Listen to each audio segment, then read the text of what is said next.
to see you one day face to face, and to be with you endlessly.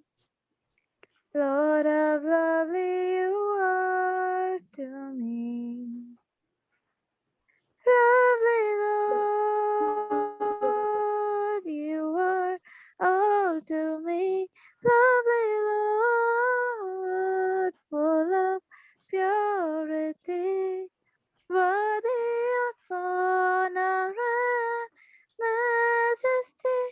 Lord of lovely you are to me. Lord of lovely you are to me.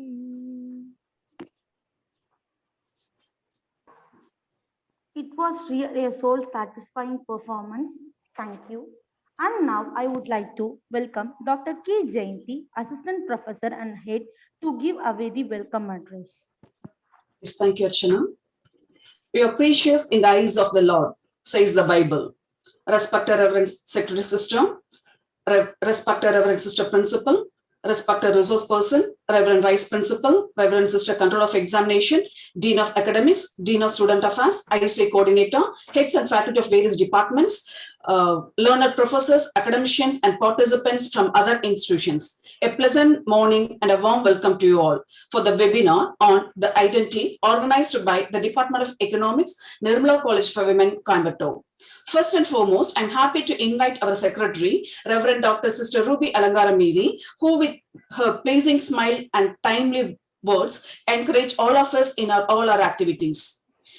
With great pride and deep gratitude, I welcome our principal, Reverend Dr. Sister M. Helen, our constant guide and support and mentor who support us all in all our endeavors. I extend a very warm welcome to our resource person, Mrs. Nandini Jagannarayanan, Head, Department of BCom, Banking and Insurance, RJ College, Mumbai, who has accepted our invitation and spare her time to enlighten us on the identity. I deem it a great pride to introduce our resource person in brief. Mrs. Nandini Naganarayanan is currently working as Head and Professor, Department of BCom, Banking and Insurance in RJ College, Mumbai. Previously, she worked as a faculty at SIWS College of Commerce, Wadla, Mumbai. Ma'am has 1 year of industry experience in a private investment advisory in Chennai.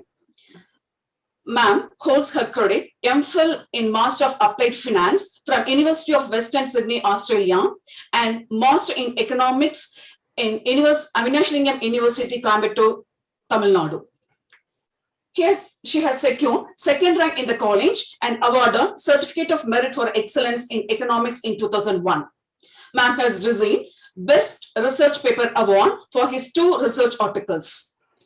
Ma'am was editorial board member of pre-reviewed international journals, International Journal of Commerce and Management, and International Journal of Advanced Research in Science, Communication, and Technology, International Journal of Personal Relationship. Ma'am has participated in more than 37 national and international level conferences, seminars, and symposia, and has presented 24 papers in conferences and seminars, and has published around 30 research articles in reported pre-reviewed national international journals. With a short brief, I welcome our chief guest to take over the session. Thank you, ma'am. Thank you. Yes. Thank you for the wonderful introduction, ma'am. I hope I'm able to meet your expectations. Thank you, I ma'am. welcome you all students and my own colleagues from Nirmala College and my college. Ma'am, I would request you to kindly help me with the co-host facility. I'm not able to share my screen. Sure. Okay. Thank you. Yes. Jayanti ma'am, already Yes. I have informed Lima ma'am. Okay, done. And she told that she will do it. Okay. 1 second, I'll remind her. Okay. So until then, what according to you is identity? Because I have titled the talk as the identity. What exactly is identity? So, do you want, ma'am, can we have the questions at the end and then go on with the session? If it's Yes, okay. ma'am. We can have the session at a question and session at the end of the session, Sure. ma'am. Yeah. See, when I say the identity, whenever you have a, I mean, the moment you are born, you are given a birth certificate that creates your identity. You are son of so and so, gives you an identity. Later on, as you enroll in schools, colleges, you get an identity. So everywhere you are given an identity based on what you are. So today, when we say I have to make my identity, I have to make it in such a way that people recognize me. So that is what I'm going to talk about. Being woman, what are the privileges that you can get? Instead of, I was asked to talk on discrimination on women. But today, if I say discrimination, it would not be apt because it is we have who have to create an identity for ourselves. Then nobody gives an identity to anybody. But it's until, I mean, once you mature, you have to create an identity. So what you are makes your identity. So what according to us is gender? Gender always talks about a role, responsibility, rights that society is giving men and women. And again, when society considers appropriate, literally, society is going to be deciding. So it refers to social, economic, cultural attributes that is associated with opportunities also for being a female or a male. See, a man has certain role and responsibility, whereas a female has certain roles and responsibility. But again, when you see there is a lot of inequalities as perceived by people, which is thrusted upon the other, then comes the role of discrimination. Can I repeat this? See, when we say society has bestowed us with certain roles, responsibilities, and rights, which they feel is appropriate for a man and they feel is appropriate for women. So when you talk about the societal role, they are giving you social, cultural, and economic attributes and opportunities, and they call you, I mean, whatever you are as male, female, and then, but then the responsibility and roles are going to be unequal. That is what is perceived. So they are going to be thrusted on you. They feel a man can do this, a woman can do this. This is what is perceived by the society. But we all know what I am capable of. Excuse me, I will just share my screen along with this. Yeah, Ma'am, you are focused now. yeah, I will share it, ma'am. I will share it. Yeah. So it is not that it has been equal, it is perceived as unequal. So that is what I would want to tell you. It is perceived. So why do these inequalities exist? Because family discriminates. Father says, girl, you are a girl, you will be able to do only this. Mother says, you are a girl, you are supposed to be doing all these things. And then as a boy, he will be doing all these things, right? Societal institution. There are certain rules and regulations that women will have to follow for being a woman. Whereas when it comes to man, there are certain privileges that the society tries to offer. Again, I would like to underline tries to offer, not offers, right? And social, cultural, and religious norms wherein we are supposed to be following. Those are the stereotypes that are going to be perpetuating. Do you understand what stereotypes are? It is like, see, women cannot do this during I mean, please don't mind if there are men. During your periods, you will not be able to do this. You should not be doing this. All these are stereotypes. Women are always emotional. Women are always weaker sexes. All these are stereotypes that we have been practicing, that which have been inbuilt beliefs right from the time we are born. A child does not know whether he is a male or a female or whatever gender he belongs to, but whatever are his limitations, her limitations.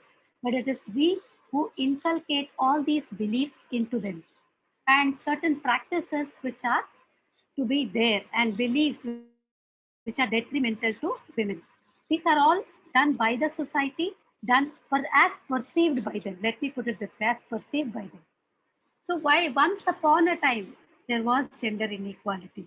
Not anymore, I would say. That is why I said we have to create our identity when it is thrown open to us. There is uneven access to education. there was, I would put it this way, there was uneven access where women were asked to do all the household chores and men were educated, men were given opportunity to learn, go outside, work, etc. Exposure was given. And there was lack of employment equality. Again, at workplace also certain jobs only men were hired. There was job segregation. This job would suit a woman, this job would suit only a man, right? Women cannot enter this.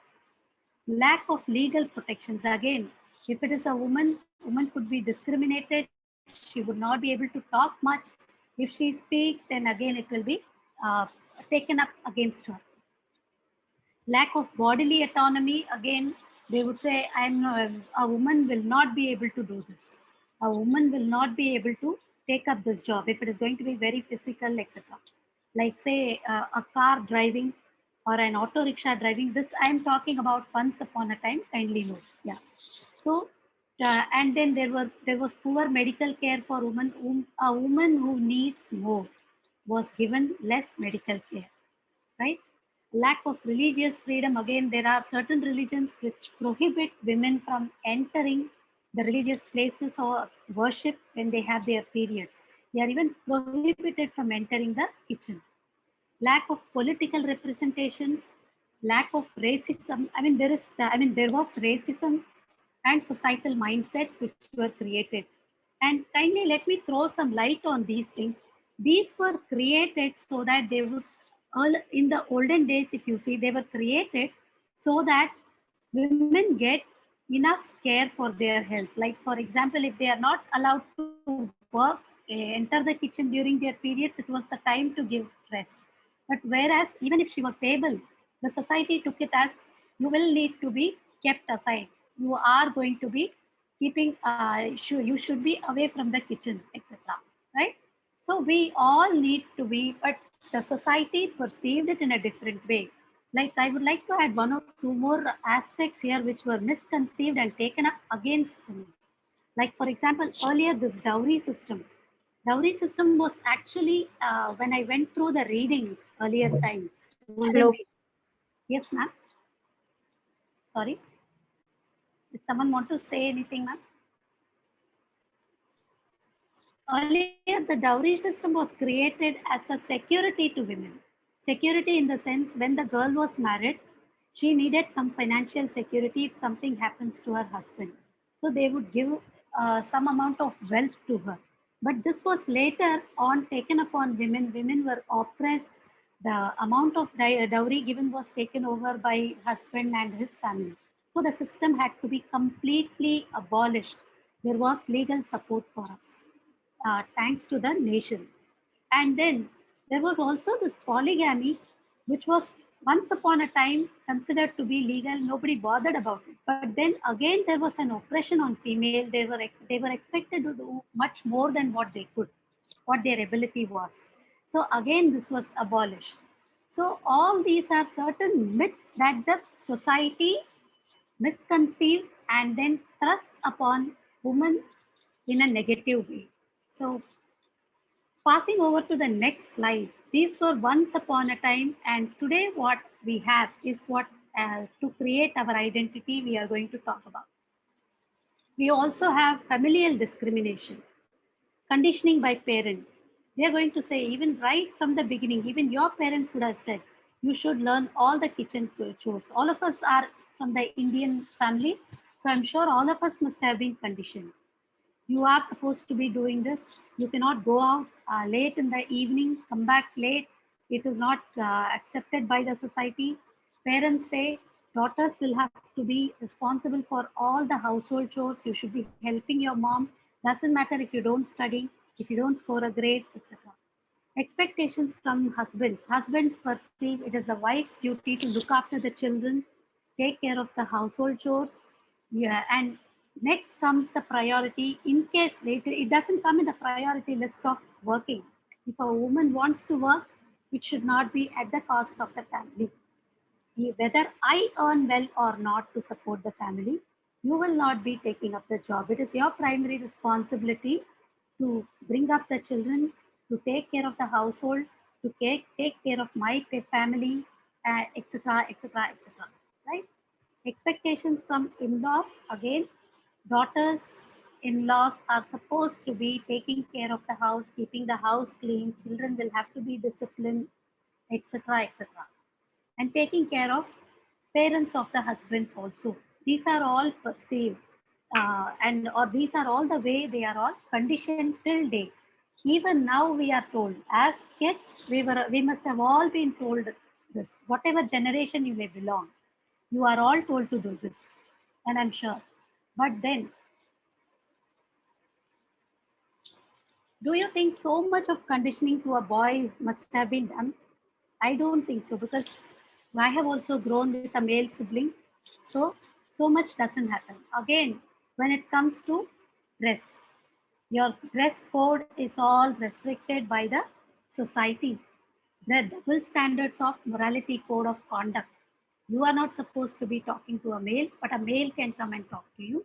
All these are acceptable. Even if a male comes and talks, you are supposed to not be smiling and talking, laughing and talking. It happens with all Indian families, I am sure, right? However modern they may be in their outlook, sometimes they don't express it, but when it goes beyond a point, girls are questioned, females are questioned, right? Again, so fertility, when it comes to fertility, sun is producing and sun can do anything, whereas women both pro anti-natalist policies, like as babies, right? We have been given certain conditions, like if there is no child, a couple, the first thing they will say, get yourself tested, to a woman. They don't say that to a male. It is all the woman who comes first for all imperfections that happens in the family. And again, when you talk about labor, a male's work is paid, so he comes home, relaxes happily. However ill the female is, she goes into the kitchen, finishes all. If they, just imagine a day when you don't go into the kitchen. We as, heads of the family, I would call myself head of my family because I run the family. I also work. Same way, all, most of us are women. One day you don't go into the kitchen. Daughters, daughter-in-laws, or wives don't go into the kitchen. See, the kids starve till the time you get into the kitchen, because that is imbibed into a man. No man will have that compassion. My children are hungry. I need to feed them. My wife hasn't entered for some reason. I don't know if you all agree with me, but this is what I have seen in most of the scenarios. Your labor is unpaid. You are segmented. Even when you go for work, you are going to be getting unequal wages, but this is some time ago, not anymore. This part I will tell you is some time ago. The society has helped us a lot fight this. And then when you talk about opportunities and treatment, many places the opportunity is backed by men. I live in a metro city. When it comes to the corporate world, there are certain compromises a woman has to do to get that opportunity. Fortunately, in the teaching line, we don't have all such things. You need to compromise on your ethics. You need to compromise on a lot of other things that you feel is valuable to you. They may not be materialistic, but ethically could be wrong to you. So therefore, when you talk about opportunities in a metro city, in a corporate world, you will have to forego a lot of things if you are not on par with your boss expectation. And the treatment, when you talk about the treatment at workplace, see, the treatment that a man gets, anybody accepts a male boss. But do you think everybody accepts a female boss? That is because of the patriarchy in our society. I'm talking about Indian context. The patriarchy that exists in the sense like males are all superior. Patriarchy means males are superior, whereas females are weaker. Let me put it this way, females are weaker. That kind of a patriarchy exists in our society. And when you talk about female women in poverty groups, female headed households, feminization of poverty, all these things were there. Today, if you see, there is so much of violence against women, especially when they, even though they head the house or when they are running the household. If you think of maids, when your maids come, they say there is a lot of problem at home. My husband drinks. I have to take care of the children. All these are quite a common problem that uneducated women, women living in poverty are facing, right? So poverty has been, in that scenario, poverty has been trusted only on the female partner who's doing all the responsibilities and who's also facing all these things. So with this background, what is the solution? What is the solution that we have? Let us have some power. Nobody is going to give you a power injection. Nobody is going to give you some power light. It is you who have to feel important. So feel empowered. Feel empowered. Feel that you have done your bit. Never have the feeling of guilt. Today, your husband accuses you, your father accuses you for not being a good daughter, may not be your fault. So don't take anything that is given as a criticism to you in the negative sense. Learn to grow up with that. Whatever scars you have got, grow up with the scar. Never forget it. Therefore, I feel that empowered woman is one who has the agency to formulate strategic choices. Today, if I'm asked, if I'm not given enough education, I would strive to get that. Secondly, in case I'm given education, I'm not given the right to work or I'm not being allowed to work at home, I would definitely strive to do that and I will take it personally. That whatever be your achievements, big or small, I am going to work on that, right?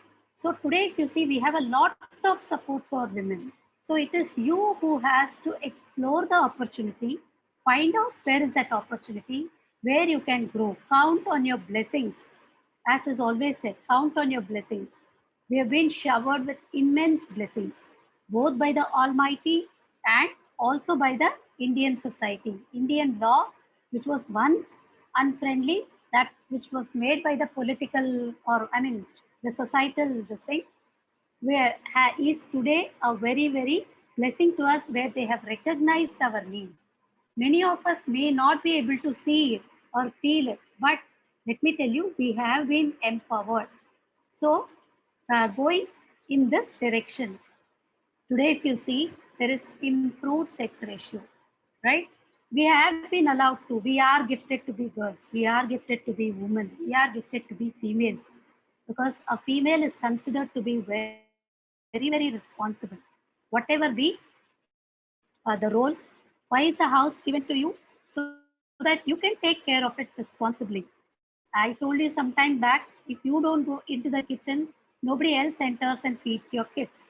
So which means understand that you are gifted to be responsible. You are gifted to be empathetic. You are gifted to be compassionate about your family, about your kids. Therefore, we also have improved sex ratio in the sense that male to female ratio or female to male ratio has improved a lot. Then no more is the, or at least bare minimum, to the bare minimum is this infant mortality rate or I mean, wherein they identify the sex and then kill them, right? Number of girls getting educated is increasing. Today we see a lot of women colleges. I graduated from a college which was a women college and I'm very proud to be a part of that. And I'm also happy to see I'm talking for a women's college today. And thank you very much, ma'am, for the opportunity. Thank you very much. And again, we have a lot of women CEOs. Women CEOs today, if you see, they have run their businesses very, very, very responsibly, right? Just to name a few, there is Indra Nui, there is there was Miss Chanda Kochar, right? So these people are all reputed. Of course, we have associated her with a lot of negativities, but then she had also taken up over. And then when you choose a woman to marry, today it is difficult to get boys. I mean, boys getting girls is very difficult because girls have opened their eyes and they have started choosing their husbands. Women going abroad for education, which means they have been given opportunities. Their role has been identified. I was one such privileged daughter who was given an opportunity to go abroad and then pursue my education. So obviously, I consider these aspects as empowerment to women, which means the society has also been supportive to us. So with career orientation among women, women are career oriented. So if you come to metro cities and see, I would definitely see a lot of women are pursuing their careers.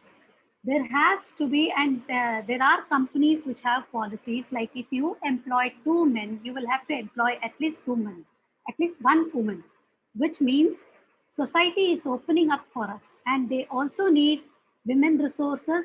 Women are also gaining experience in terms of, and also exposure in terms of jobs and in terms of their exposure to the outside world. So you know what is happening.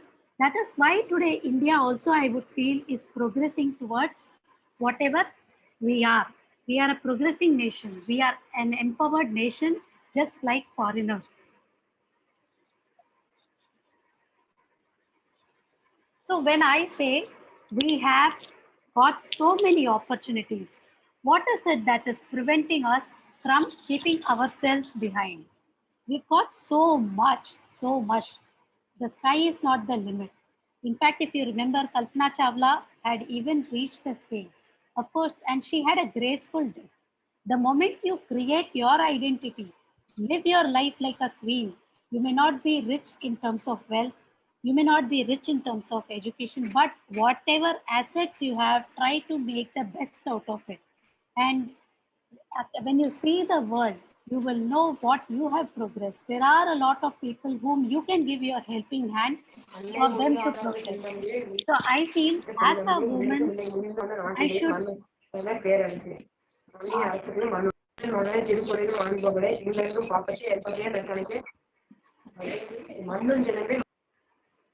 Ma'am, did someone want to ask something?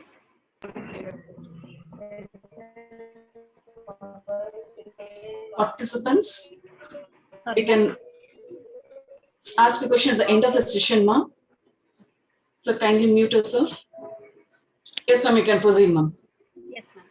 So I would say nobody or the society or no man would actually want to stop you if you start your journey. It is just a journey that you are going to start. And therefore, the destination will be decided in future for you. And definitely when you live your life like a queen, definitely it is going to be a queen's life that you will lead. It is you who has to make up your mind, take the most out of what you are being taught, and you are having a lot of people to help. As students, as youngsters today, you may have a lot of discouragement because life definitely is a roller coaster. And I'm sure people who are married, people who are having an experience of being wife, daughter, sister, whatever, definitely must have gone through at one point of time or the other.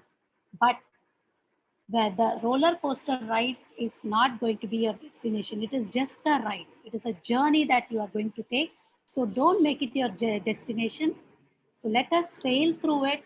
Let us have a happy sailing, happy life, happy journey. Live it like a queen. Live it. No, do not exist in the world.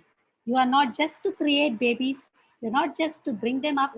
Even if you bring them up gracefully. So a woman who has counted her life as a blessing, who has thrown away unwanted destructive criticisms and has grown up with constructive criticisms, is surely going to have a living, graceful life and is going to live like a queen. With that, I would like to conclude my talk here. I hope I met your expectations.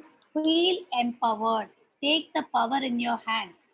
We are not going to be wrong. Even if we are wrong, there is always a society or people around us or other women who have grown to correct us. Look upon other women as your role models, including your mother. Your mother will be your best role model for the struggle that she has gone through, for the struggle that she has made you to this level. Uh, Thank you very much, madam. And I would like to say, there are certain self-care tips that you can read through These are some strengths. Don't look for an identity from somebody else. Don't crave for an acceptance. I'm sorry, ma'am, just 2 more minutes. I just missed out these points. No issue, ma'am. You can take your own time. So boost up your self-esteem, develop self-care. First way to get loved is love yourself. Be proud to be whatever you are. Small achievements that you have should be appreciated first by you. Then you look out for appreciation from others.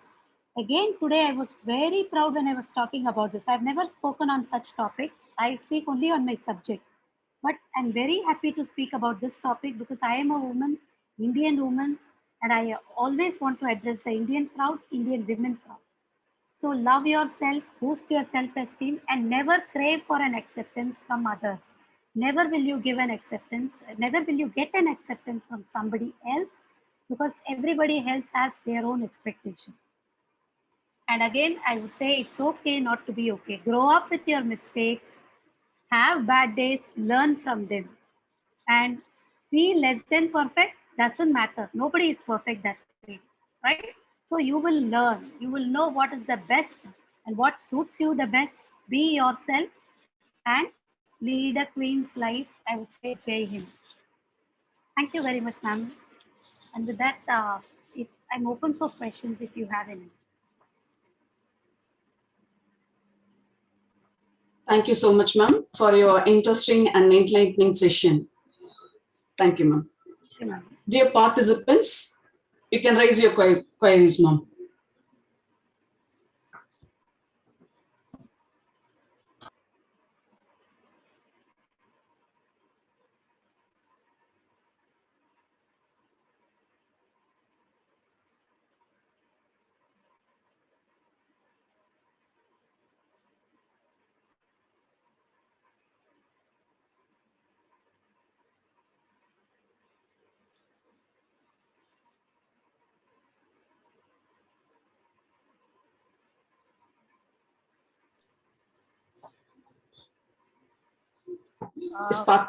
Yes, ma'am. Do you have any questions for me?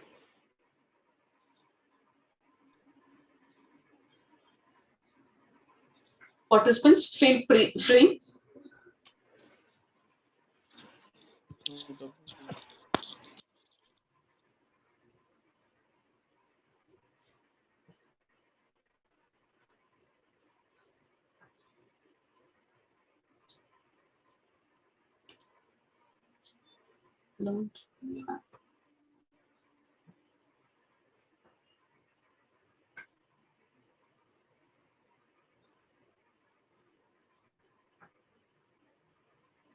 Thank you, ma'am. I don't think they have any. I think no queries. No problem. Thank you. Thank you, ma'am. Thank you. Yeah. Thank you, ma'am, for an excellent presentation, and this was very useful and informative session for us to accepting the greater identify in future. Last but not least, I now call upon Dr. R. Uma, Assistant Professor, to convey our gratitude through vote of thanks. Good morning to one and all. It's my privilege and pleasure to propose the vote of thanks for this national webinar on gender discrimination organized by our Department of Economics, Nirmala College for Women. We convey our sincere thanks to our Secretary, Reverend Sister Dr. Ruby Alangara Mary, for her motivation. I would like to thank our beloved Principal, Reverend Sister Dr. M. Helen, for her encouragement and guiding us in all our endeavor. I like to thank our Vice Principal, Dr. Sister G.S. Mary Fabiola, Controller of Examination, Dr. Sister S. Emelda Mary, Dean Academic, Dr. R. Mary Josephine, Students Affairs Dean, Dr. Mercy Anandaraj, for their constant support and encouragement. At the outset, I would like to express my profound gratitude and thank you to our resource person, Mrs. Nandini Jagan Narayanan, Head Department of BCom, Ramani Rajan, Juhanwala College, Mumbai, for sparing his valuable time to address the August gathering and providing information on the identity. Your identity makes different. Ma'am, that was a thought-provoking speech. and we hope the identity will surely make the difference. Learn from bad days. It's very good style of good conclusion. Thank you, ma'am. We are extremely grateful to Dr. K. Jayanti, head of the department, and our staff members for their constant support and encouragement in making this meeting happen, and also for inspiring us to host it successfully. Our heartfelt thanks to all the participants from our college and also from various institutions for their active participation and to make this program success. Once again, I express my profound thanks to one and all gathered here. Thank you.